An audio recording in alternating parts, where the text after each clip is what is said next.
Hi பாருங்க 4 மணி ஆகுதுங்க. இப்போ தான் நான் சாப்பிட்றேன். அவ்வளோ வேலை. சாப்பிட்றீங்களா? சாம்பார் வச்சுருக்கேன், சுண்டக்காய் வறுத்துருக்குறேன். இன்றைக்கி சுண்டக்காய் நிறையா ஒரு அக்கா வீட்டில் காய்ச்சிருக்கு. அவங்க என்னை பறிச்சுக்க சொல்லிட்டாங்க. அவங்க வீட்டில் போய் பறிச்சுட்டு வந்தேன். 2 நாளைக்கு செய்யலாம், 2 நாளைக்கு செய்யலாம், அந்த மாதிரிக்கு இருக்குது. இப்போ நான் கொஞ்சம் செஞ்சுருக்கிறேன். இந்த சுண்டைக்காய் பிள்ளைங்களுக்கு ரொம்ப நல்லது. கீரி பூச்சி வராது. ரொம்ப இதை பிள்ளைங்களுக்கு கொடுத்தா அவ்வளோ சத்து, நல்லா ஆரோக்கியமாக சூப்பராக இருக்கும். இதை வத்தல் போடலாம். நல்லா இதை நல்லா ஆஞ்சிட்டு அலசிட்டு ஒரு உரலில் வச்சு நச்சு நச்சுன்னு குத்தி, அப்புறமா மோரில் உப்பை போட்டு வச்சுருந்து, அதுக்கப்புறமா தயிரில் போட்டு வச்சுருந்து கொண்டு போய் காய வச்சிங்கன்னு வச்சுக்கோங்க, பொரித்து சாப்பிட்லாம். மோர் சாதத்துக்கு இந்த மாதிரி வெத்த குழம்புலாம் வச்சு சாப்பிட்லாம், நல்லாயிருக்கும். நான் சாப்பிட போகிறேன், நீங்களும் சாப்பிட வாங்க. நான் இப்போ தான் சாப்பிட்றேன். நேரமே கிடைக்க மாட்டேது. காலையில் நேரமே இல்லை. காலையில் சாப்பிட்டதே 11 மணி. கோதுமை தோசை சாப்பிட்டேன். 1 தான் சாப்பிட்டேன். பசியே மறந்துடும் போல இருக்கு. எங்கள் வீட்டுக்கார் சொல்லுவார், ஒன்றுக்கிட்ட சாப்பிடங்கட்டியும் பசியே மறந்து போயிடும் போல இருக்கு அப்படின்னு. அப்புறம்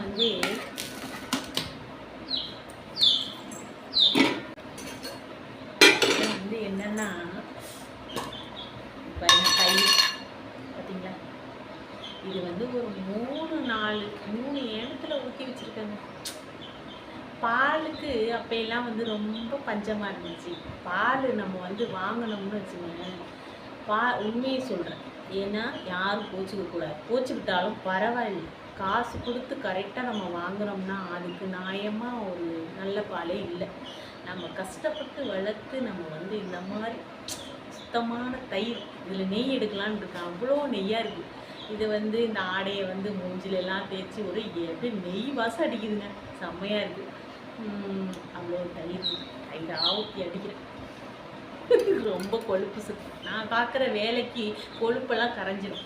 இந்த மாதிரி சுயமாக நம்மளாம் மாடு வளர்த்தாதான் இது மாதிரிலாம் சாப்பிட முடியும். ஏன்னா பால் வாங்குகிற இடத்துலலாம் 1.5 குடம் தண்ணியை ஊற்றி வடன்னு கொடுக்குறாங்க. நம்ம பால் கறந்து நம்மள்கிட்டே ஒரு நியாயமாக கொடுக்க மாட்டுறாங்க. அப்படி கொடுக்குறாங்களா? இப்போ நல்லா சாப்பிடும்.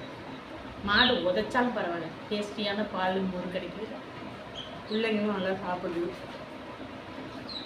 ஆரோக்கியமாக இருக்கலாம். இந்த பாலில் தாங்க, பசும்பாலில் தான் நல்லது. இந்த மாதிரி பாக்கெட் பால்லாம் சாப்பிட்டா கேன்சர் வருதான். அதெல்லாம் சாப்பிடாதீங்க.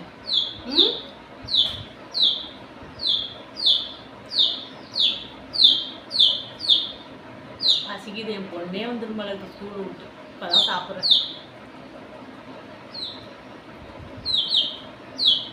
இது என்னன்னா, முள்ளங்கி, கேரட்டு, வெண்டிக்காய் போட்டு சாம்பார் வச்சேன். அவ்வளோதான், காய் இருந்துச்சு. அப்புறமா எங்கள் வீட்டுக்கார் போய் சந்தையில் போய் காய்கறி நிறைய வாங்கிட்டு வந்துருக்காரு. பாவக்காய், கத்திரிக்காய், எல்லா காயும் இருக்குது. டெய்லி சமைச்சி சாப்பிடும்போது பேசக்கூடாது.